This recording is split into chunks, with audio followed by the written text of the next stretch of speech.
Tang Mars nuan pai Sadio Mane nak Africa Cup of Nation. Hadin balawan pai biang syaka Al Nassr kumu champion haka Africa Cup of Nation. Henry neka mitpat ulerap ban penjob se klub Al Nassr Persia ek Al Tawon. Haka baka Al Nassr mentah kladuna satang sanpon yak Al Hilal. Namar de haka menit ke basapsan hadin bau Sadio layolat pan shoot lengbak free kick. Haka baka bol ke bala shoot daw Sadio Mane kla reflect lengbau rang yelek kaidin jongka Al Tawon katau Muhammad Al-Dosari.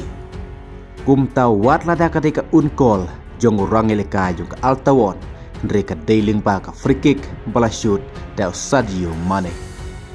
Kum ta kene ka deru ke jengjob kepada kam nak mentaka klub Al Nassr hak bang mentah keduna setang sanpon ya ke Al Hilal.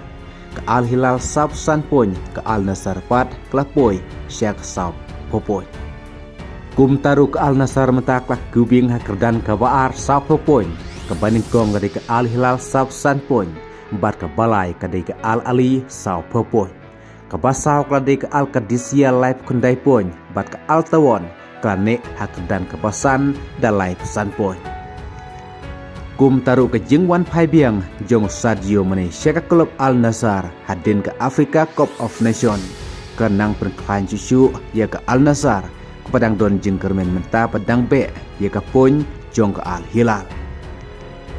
Bat ke Al Nassr kan sekun Persia saya ke Al Kholot haka live ho tarik mentah bna Januari haka por kadwe wajimen mit kata kejilekai ke Saudi Pro League.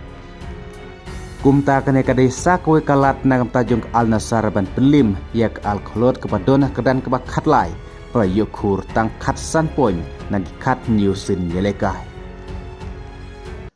Kublai Shibun.